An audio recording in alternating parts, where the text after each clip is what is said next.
Software reliability అనేది ఒక statistical టర్మ్స్లో define చేయాలంటే the probability of failure free operation of a computer program. ఒక computer ప్రోగ్రాంలో ఎంత ఫెయిల్యూర్ ఎంత తక్కువగా వస్తుంది, ఎలా ఒక స్పెసిఫిక్ ఎన్విరాన్మెంట్లో ఒక స్పెసిఫిక్ టైంలో పనిచేసేటప్పుడు ఒక ఆపరేషన్ ప్రోగ్రాము, ఒక కంప్యూటర్ ప్రోగ్రాము ఏమంటుందంటే ఒక కంప్యూటర్ ప్రోగ్రాము ఒక స్పెసిఫిక్ ఎన్విరాన్మెంట్లో ఒక స్పెసిఫిక్ టైంలో పనిచేసేటప్పుడు ఒక ఎంత వరకు probability of failure free operation ఇస్తుంది, దాన్నే సాఫ్ట్వేర్ రిలయబిలిటీ అంటారు. ఇంకోసారి చదువుతుంది, the probability of failure free operation of a computer program. ఒక కంప్యూటర్ ప్రోగ్రాము ఎంత ఫెయిల్యూర్ ఫ్రీ ఆపరేషన్ ఇస్తుంది, ఎక్కడ ఒక స్పెసిఫిక్ ఎన్విరాన్మెంట్లో ఒక స్పెసిఫిక్ టైంలో ఫర్ ఏ స్పెసిఫిక్ టైంలో in a specific environment for a specific time. ఇప్పుడు చదువుతుంది కానీ the probability of failure free operation of a computer program in a specific environment for a specific time. ఒక specific ఎన్విరాన్మెంట్లో ఒక specific టైంలో ఆ computer programme ఎంత probability of failure free operation perform చేస్తుంది అనేది సాఫ్ట్వేర్ రిలయబిలిటీ అంటారు. So measure of reliability is mean time between failure. So దాన్ని ఎట్లా క్యాలిక్యులేట్ చేస్తారు, mean time between failure, MTBF అని రాసింది షార్ట్ ఫామ్లో. అలానే MTTF అంటే మీన్ టైం టు ఫెయిల్యూర్. ఇది మీన్ టైం బిట్వీన్ ఫెయిల్యూర్, ఇది mean time to failure. MTTR అంటే mean time to repair respectively. ఓకేనా, mean time between failure equals to mean time to failure plus mean time to repair. దాన్ని failure చేయడానికి ఎంత time పడుతుంది, repair చేయడానికి ఎంత time పడుతుంది, ఈ రెండింటి మీన్స్ కలిపితే అప్పుడు మీన్ టైం టు ఫెయిల్యూర్ ఏంటో వెళ్తుంది మనకి, అలా అన్నమాట.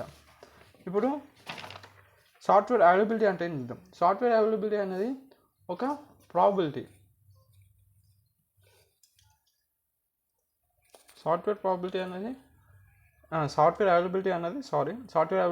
ఒక probability that a program is operating according to the requirements at a given point of in time is defined. అయితే మనము ఒక ప్రోగ్రామ్ ఇచ్చినామో అకార్డింగ్ టు రిక్వైర్మెంట్స్ ఎంత probability of a program is operating according to the requirements, ఆ requirements ఎంతవరకు operate చేస్తుంది ఒక given point of టైంలో. ఇప్పుడు చూడండి, availability equals to MTTF, mean time to failure, ఎంత ఫెయిల్యూర్కి మీన్ ఎంత ఉంది by mean time to failure plus mean time to repair into 100%. దీనివల్ల మనకు అవైలబిలిటీ అనేది వస్తుంది. అంటే అర్థమైంది కదా. ఇది అవైలబిలిటీ ఏం చెప్తుంది, ఒక ప్రాబిలిటీ ఆఫ్ ప్రోగ్రామ్ చెప్తుంది, ఎంతవరకు ఆపరేటింగ్ చేస్తుంది అది అకార్డింగ్ టు ద రిక్వైర్మెంట్స్ ఒక గివెన్ పాయింట్ ఆఫ్ టైంలో. సో ఇది దాని యొక్క ఫార్ములా. ఇది మీన్ టైం టు ఫెయిల్యూర్ చేయడానికి ఎంత మీన్ టైమ్ బై అదే mean time to failure plus mean time to repeat చేయడానికి ఎంత, ఇవి రెండు డినామినేటర్ ఇంటూ 100% నీ అవైలబిలిటీ అనేది వస్తుంది. Third year software safety. ఇదంతా సాఫ్ట్వేర్ రిలయబిలిటీ కింద కాన్సెప్ట్స్. బట్ సాఫ్ట్వేర్ సేఫ్టీ అంటే ఏంటిది? Software safety is a software quality assurance activity. ఇది ఒక సాఫ్ట్వేర్ అష్యూరెన్స్ యాక్టివిటీ.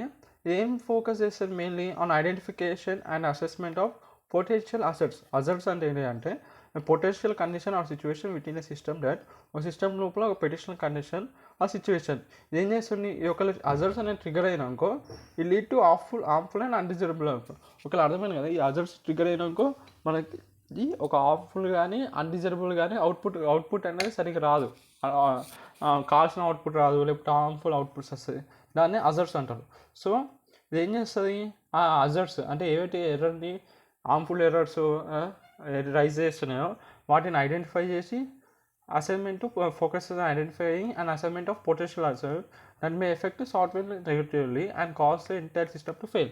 సో ఈ అజర్ట్స్ ఏం చేస్తున్నాయి మనకు బేసిక్గా అంటే ఇప్పుడు అవి ట్రిగ్గర్ అయినప్పుడు మనకి మంచి అవుట్పుట్ వస్తుంది, హార్మ్ఫుల్ అండ్ అన్డిజరబుల్ అవుట్పుట్ వస్తుంది.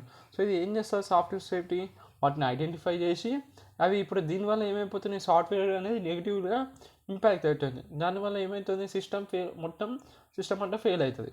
అందుకే దాన్ని ఐడెంటిఫై చేసి సాల్వ్ చేసిస్తారు. ఇప్పుడు ఒకవేళ if hazards are identify these early, ఒకవేళ ఆ 80 అజర్ట్స్ ఉన్నాయో మంచి అవుట్పుట్ ఇవని డిజైర్ అవుట్పుట్ ఇవన్నీ హార్మ్ఫుల్ ఏవైతే లీడ్ అయ్యాయో అజర్ట్స్, అలాంటి అజర్ట్స్ ఒకవేళ ఎర్లీ ఐడెంటిఫై చేసినాకో software device and features can be specified that will entirely eliminate or control potential hazards. So ఏవైతే ఎల్ఈ అని ఒకళ్ళు ఐడెంటిఫై చేసి ఎల్ఈని ఎలిమినేట్ చేస్తారు, లేకపోతే కంట్రోల్ పొటెన్షియల్ అజర్ట్స్ని కంట్రోల్ చేస్తారు. ఇది సాఫ్ట్వేర్ సేఫ్టీ.